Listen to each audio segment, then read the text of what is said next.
नमस्कार। यहाँ के हम सिकंदर या हिंदी साहित्यातील व सिने संगीतातील ज्येष्ठ सर्वात लोकप्रिय व यशस्वी गीतकार कवी मजरूह सुलतानपुरी यांच्या कला जीवनाचा वेध घेणाऱ्या पुस्तकाच्या प्रकाशन सोहळ्यामध्ये पुस्तकाचे लेखक सुभाषचंद्रजी जाधव, प्रकाशक प्रवीणजी जोशी व प्रतीक प्रकाशन यांच्या वतीनं मी कीर्ती रामदासी आपणा सर्व रसिकांचं मनपूर्वक स्वागत करते। आजच्या सोहळ्याचे अध्यक्ष टाटा मोटर्स या नामांकित कंपनीचे माजी महाव्यवस्थापक माननीय मनोहरजी पारळकर, आजच्या कार्यक्रमासाठी ज्यांची विशेष उपस्थिती लाभलेली आहे ज्येष्ठ संगीत दिग्दर्शक माननीय इनॉक डॅनियल्स, लोकप्रिय गायक माननीय इकबाल दरबारजी, मराठी व हिंदी सिनेसृष्टीतील प्रसिद्ध आपणा सर्वांची लाडकी अभिनेत्री स्मिता गोंदकर, आपणा सर्व मान्यवरांचं या प्रकाशन सोहळ्यात मी सन्मानपूर्वक आदरपूर्वक स्वागत करते। जाने माने नवाजे गए सिने लेखक, सिने समीक्षक, सिने पत्रकार सुभाष चंद्र जी जाधव द्वारा लिखित यहाँ के हम सिकंदर इस पुस्तक का जिनके पाक हाथों से प्रकाशन आज संपन्न होने वाला है, वो हमारे आज के मुख्य अतिथि मजरूह जी की लाडली बेटी सबा राजू नौशाद अली जी तथा संगीत सम्राट नौशाद जी के सुपुत्र राजू नौशाद अली जी, आपको हम सब की तरफ से प्यार भरा आदाब। आप दोनों का इस समारोह में और हमारी इस पुण्य नगरी में तहे दिल से स्वागत है। पुणे शहर को महाराष्ट्र में पुण्य नगरी कहा जाता है क्योंकि शिवाजी महाराज और पेशवाओं के पराक्रम से पावन हुई इस भूमि ने हमेशा कला, साहित्य और संगीत को सराहा है और प्रोत्साहित किया है। ऐसा कहते हैं और मानते भी है कि पूना के रसिकों में, श्रोताओं में, वाचकों में कड़ी परख है। जो सही मायने में ऊंचे दर्जे की कला है, संगीत है, साहित्य है, उसी को यहाँ स्वीकार किया जाता है। इसीलिए ऐसा बोलते हैं कि जिस किसी चीज को पूना ने सराहा, नवाजा, उसको निस्संदेह पूरी दुनिया ने सराहा। ऐसी शब्द प्रेमी, संगीत प्रेमी, कला प्रेमी, साहित्य प्रेमी पुण्य नगरी में तथा इस समारोह में पूरे आदर सम्मान के साथ तहे दिल से सबा जी, राजू जी, हम आपका बहुत बहुत स्वागत करते हैं। टाटा मोटर्स से सर्व अधिकारी, कर्मचारी, सर्व आप्तेष्ट, सर्व पत्रकार, प्रसार माध्यमांचे प्रतिनिधी व आपण सर्व रसिक, आपणा सर्वांचं परत एकदा या प्रकाशन सोहळ्यामध्ये खूप खूप स्वागत। यहाँ के हम सिकंदर हे मजरूह सुलतानपुरींच्या कला जीवनावर यथोचित प्रकाश टाकणारं अत्यंत माहितीपूर्ण व तितकंच रंजक पुस्तक ज्यांच्यामुळे आपणा रसिकांसमोर, वाचकांसमोर येत आहे, ते पुस्तकाचे प्रकाशक प्रवीणजी जोशी यांना मी विनंती करते की त्यांनी मंचावर उपस्थित सर्व मान्यवरांचं एक छोटीशी भेट देऊन स्वागत करावं। सर्वप्रथम सभाजींचं स्वागत आपण करावं अशी मी विनंती करते।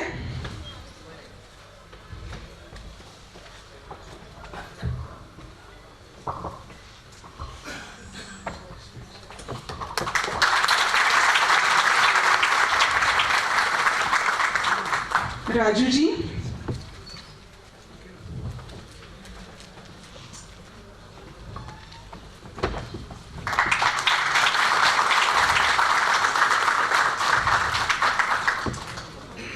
माननीय इनॉक डॅनियल्स जी,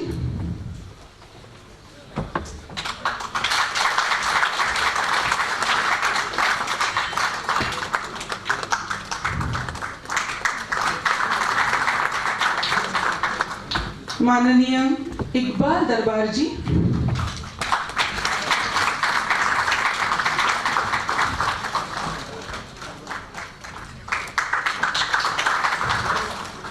अभिनेत्री स्मिता गोंदकर,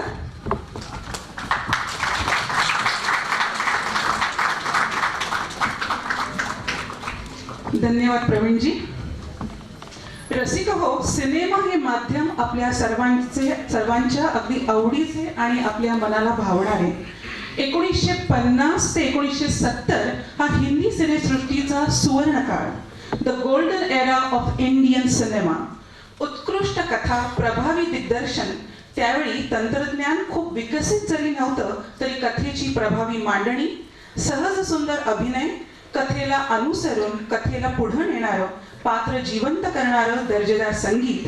रफी, लता, मन्ना, आशा, तलत, किशोर, मुकेश, सुमन यांचे भावोत्कट स्वर आणि दर्जेदार समर्पक, भावना थेट आणि अचूकपणे व्यक्त करणारे गाण्यांमधले शब्द, सर्वच कसं अगदी गोल्डन. मंडळी, भारतीय सिनेसृष्टीला आपल्या अतुलनीय योगदानाने समृद्ध करणाऱ्या कलाकाराचा सर्वोच्च सन्मान म्हणजे दादासाहेब फाळके पुरस्कार. रसिक हो, भारतीय सिनेसृष्टीला समृद्ध करण्यामध्ये सिने संगीताचे मोठे योगदान तर आहेच, पण ज्या गीतकारांच्या प्रभावी शब्द रचनांमुळे ते काळजाला भिडलं, भावलं, त्यांच्याही योगदानाची सन्मानपूर्वक दखल घ्यायला हवी हे ज्यावेळी जाणवलं त्यावेळी दादासाहेब फाळके पुरस्कार या सर्वोच्च पुरस्काराने सन्मानित केले गेलेले पहिले सिने गीतकार म्हणजे मजरूह सुलतानपुरी.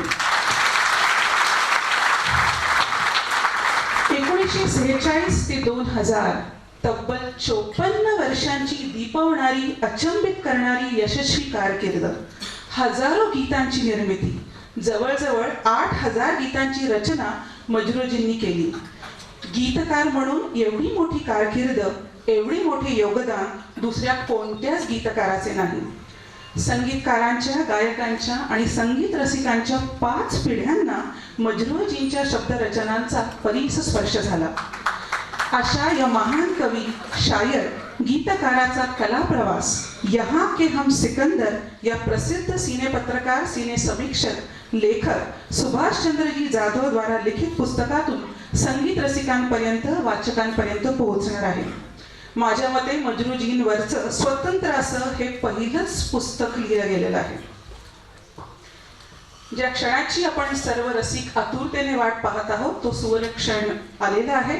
प्रवीण जोशी व प्रतीक प्रकाशित करत आहेत सुभाषचंद्रजी जाधव लिखित दादासाहेब फाळके पुरस्कार सन्मानित प्रसिद्ध कवी, सिने गीतकार मजरूह सुलतानपुरी यांच्या कला जीवनाचा वेध घेणारी रोचक साहित्य कृती यहाँ के हम सिकंदर. सोहळ्याचे मुख्य अतिथी सबाजी आणि राजू नौशादजी यांना मी विनंती करते की त्यांच्या शुभ हस्ते या पुस्तकाचे प्रकाशन त्यांनी करावं. मंचावरील सर्व मान्यवरांना विनंती आहे की त्यांनी या शुभ कार्यात सहभागी व्हावं.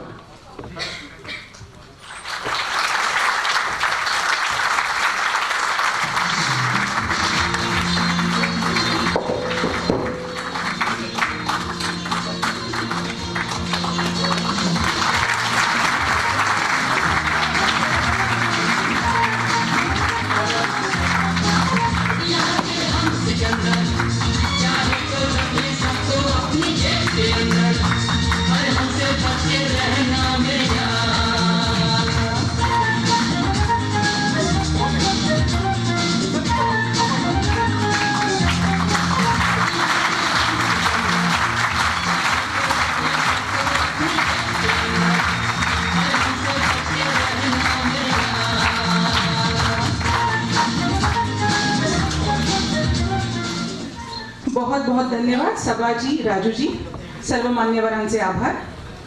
भारत रत्न जी.आर.डी. टाटा, जमशेदजी टाटा, रोशन तुम्ही से दुनिया, तेरे सुर मेरे गीत, बस मधील गप्पा, याद किया दिल ने, खट्टे मिठे अंगूर, आजोबांच्या पोटडीतून, मोहम्मद रफी, संगीत यात्रा, भूले बिसरे गीत, हर पल के शायर, साज और आवाज. प्रसिद्ध सिने समीक्षक, सिने पत्रकार, लेखक सुभाषचंद्रजी जाधव यांची आतापर्यंत प्रसिद्ध व लोकप्रिय झालेली ही 15 पुस्तकं. त्यापैकी अनेक पुस्तकांना महाराष्ट्र राज्य कामगार मंडळाचे व महाराष्ट्र शासनाचे वाङ्मय पुरस्कार मिळालेले आहेत. आणि आता यहाँ के हम सिकंदर हे पुस्तक रूपी 16वे पुष्प. लहानपणापासून आर्थिक प्रतिकूलतेशी झगडत सुभाषचंद्र जाधव मोठे झाले. आजूबाजूला प्रतिकूलता, नकारात्मकता असतानाही त्यांचा आयुष्याकडे बघण्याचा दृष्टिकोन मात्र कायम सकारात्मक राहिला.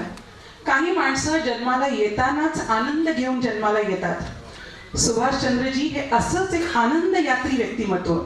आणि याचं रहस्य म्हणजे लहानपणापासूनच त्यांचं संगीतावर जडलेलं प्रेम.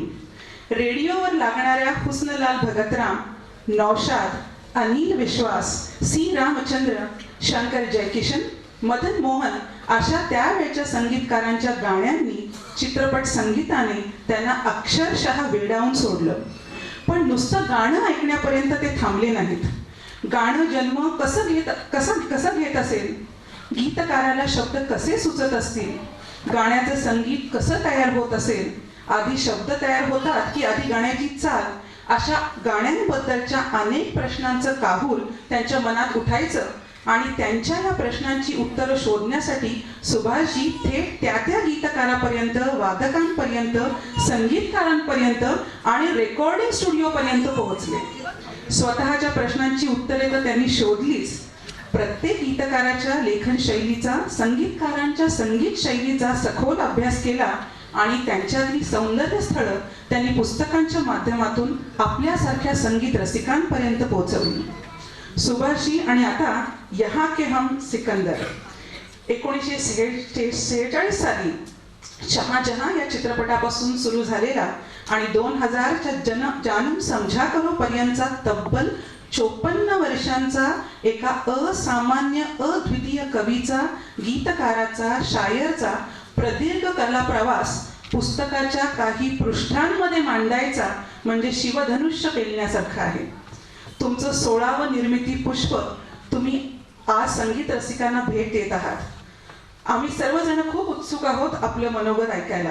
सुभाषजी, इथे उपस्थित सर्व रसिकांच्या वतीनं मी आपल्याला विनंती करते की आपण या सुवर्ण प्रसंगी आपल्या भावना व्यक्त कराव्यात. आजच्या आपल्या कार्यक्रमाचे प्रमुख पाहुणे मजरूर सुलतानपूर यांच्या सुकन्या सबा राजू नौशाद अली, त्यांचे पती आणि संगीत सम्राट नौशादजींचे सुपुत्र संगीतकार राजू नौशाद अली, अध्यक्षस्थानी असलेले माझ्या टाटा मोटर्स कंपनीतील माझे बिग बॉस आणि रसिक मनाचे आदरणीय मनोहर पाराळकर साहेब, ज्यांची बोटे अकॉर्डिंगमधून फिरू लागले की ऐकणाऱ्याचं देवान हरपलं जातं आणि ज्यांच्या घराचे दरवाजे सदैव माझ्यासाठी उघडे असतात, ज्यांनी त्यांनी नुकतंच आता वयाच्या 85व्या वर्षामध्ये पदार्पण केलं असे इनायत डॅनियल साहेब, ऑर्केस्ट्राच्या दुनियेतील ज्यांच्या आवाजाने मला सर्वात जास्त भुरळ घातले आणि ज्यांच्याकडे कोणत्याही मदतीसाठी हक्काने मला जाता येतं असे आमचे माझे जवळचे मित्र इक्बाल दरबार साहेब, आम्हा पुणेरी सिनेपत्रकारांची अत्यंत आवडती असलेली, मराठी आणि आता हिंदीमध्ये झळकत असलेली सुंदर अभिनेत्री स्मिता गुणकर, माझे पत्रकार बंधू आणि उपस्थित रसिकजन, आज माझं 16वं पुस्तक प्रसिद्ध होत आहे. नेहमीप्रमाणे हे पुस्तकही संगीत म्हणजे चित्रपट संगीताशी संबंधित असलेलं असेल. याचा अर्थ मला संगीतातलं फार काही कळतं असं नाही आहे, पण पुलांच्या भाषेत सांगायचं झालं तर गल्ली चुकलेलं नेमकं कळतं मला. जुन्या गाण्यांवर आपण सगळे बालपणापासून प्रेम करणारी मंडळी, ही जुन्या गाण्याची भूतं बालपणापासून जी मानगुटीवर बसलेली आहेत ती न उतरणारीच आहेत. मला आठवतं की माझ्या बालपणी ह्या जुन्या गाण्यांची मोहिनी